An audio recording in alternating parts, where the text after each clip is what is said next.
ఆధ్యాత్మిక మిత్రులారా, అగస్త్య మహర్షి సూచనతో సీతారామ లక్ష్మణులు పంచవడి చేరారు. గోదావరి నదీ తీరంలో దర్భలు, పుష్పాలు, ఫలాలు లభించే చోట విశాలమైనటువంటి పర్ణశాలను నిర్మించుకుని ప్రశాంతంగా తపోదీక్షలో వాళ్ళు మునిగి ఉన్నారు. పంచకోశాలు గలదే మానవ శరీరం. జానకి అనే జీవుడు, లక్ష్మణుడనే వివేకము, ఆత్మనే రామునితో వారి సాధన చక్కగా కొనసాగుతూ ఉంది. శరదృతువు వెళ్ళి హేమంత ఋతువు ప్రవేశించింది. చలి పెరిగింది. ఓ రోజు వారి సాధన చక్కగా సాగుతుంది, అన్ని బాగున్నాయి అనుకున్న సమయంలో ఓ రోజు సీతారామ లక్ష్మణులు గోదావరి నదికి వెళ్ళి స్నానం చేసి వచ్చి తపోదీక్షలో రాముడు కూర్చుని ఉండగా ఓ యువతి అక్కడికి వచ్చింది. ఆమె రాముని యొక్క సుందర రూపానికి మోహితురాలై, ఓ సుందరాకార, మీరెవరు? మీ వేషం చూస్తే తాపస వేషంలో ఉన్నారు, మీ రూపం చూస్తే రాజకుమారులా ఉన్నారు. ఎవరు మీరు? రాక్షస సంచారం గల ఈ ప్రదేశానికి వచ్చి ఎందుకు ఉన్నారు అని చెప్పేసి అడిగింది. దానికి వాళ్ళు, మేము రఘువంశానికి చెందినటువంటి దశరథ మహారాజు యొక్క పుత్రులము, రామలక్ష్మణులము. ఈమె నా భార్య సీత.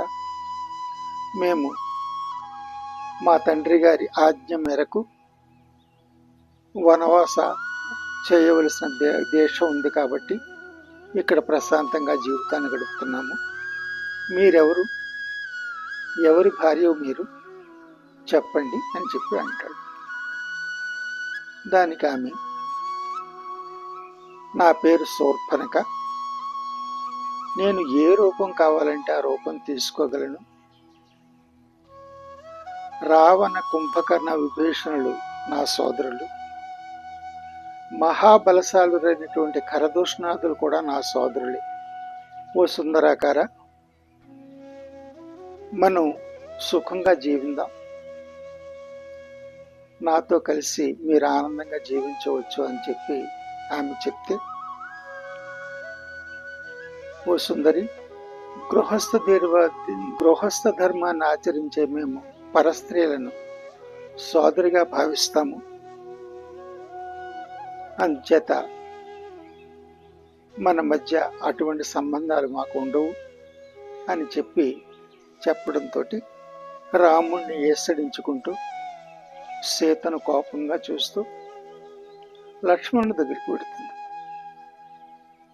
ఓ సుందరాకార, నీ ఒంటరిగా ఉన్నావు కదా, నీ భార్యగా నన్ను స్వీకరించు, మనం సుఖిద్దాం అని చెప్పి అంటుంది. మేము వేద ధర్మాన్ని పాటించే వారము, గృహస్థ ధర్మానికి విలువ ఇచ్చేటటువంటి వారము.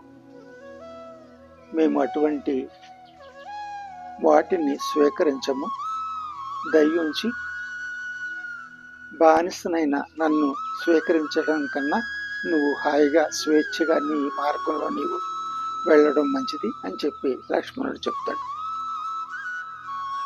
దానితో రామలక్ష్మణులంటే ఆవిడికి చాలా చులకన భావం ఏర్పడుతుంది.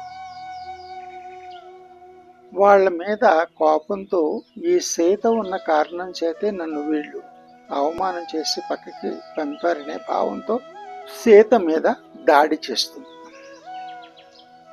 వెంటనే రాముడు, దుష్ట స్వభావం గల వారికి మనం దూరంగా ఉండాలి, ఈమెను వెంటనే ఇక్కడి నుంచి తరిమే అని చెప్పేసి చెప్పేటప్పటికి లక్ష్మణుడు,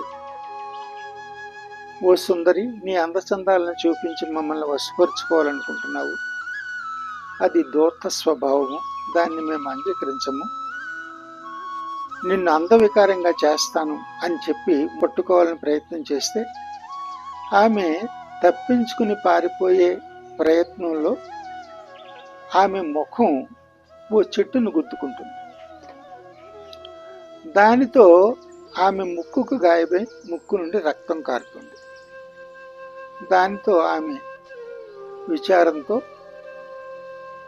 నన్ను అవమానించారు మీరు, మీకు సరైనటువంటి గుణపాఠం నేర్పుతాను అని చెప్తూ అక్కడికి దగ్గరగా ఉన్నటువంటి జనస్థానంలో ఉన్నటువంటి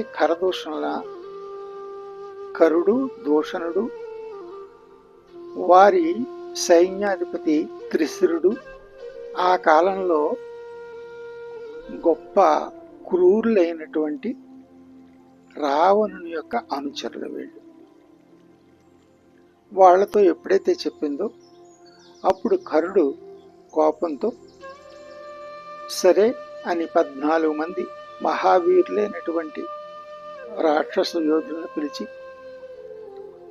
శూర్పణఖకు 2 మానవులు అవమానించారు, ఆ 2 మానవులను వారి రక్షణలో ఉన్న స్త్రీని వధించి శూర్పణఖకు మనశ్శాంతి కలిగించండి అని చెప్పేసి వాళ్ళని పంపిస్తాడు.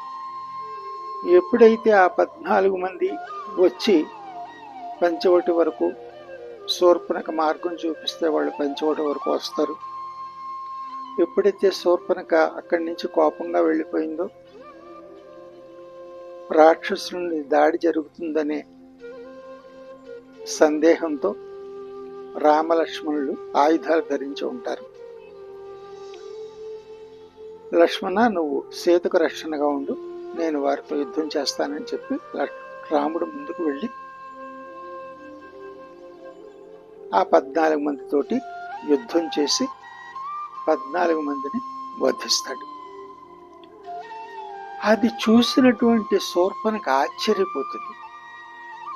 ఆశ్చర్యపోయి వెంటనే ఆ విషయాన్ని తీసుకుని మళ్ళీ జనస్థానానికి కరుడి దగ్గరకు వెడుతుంది.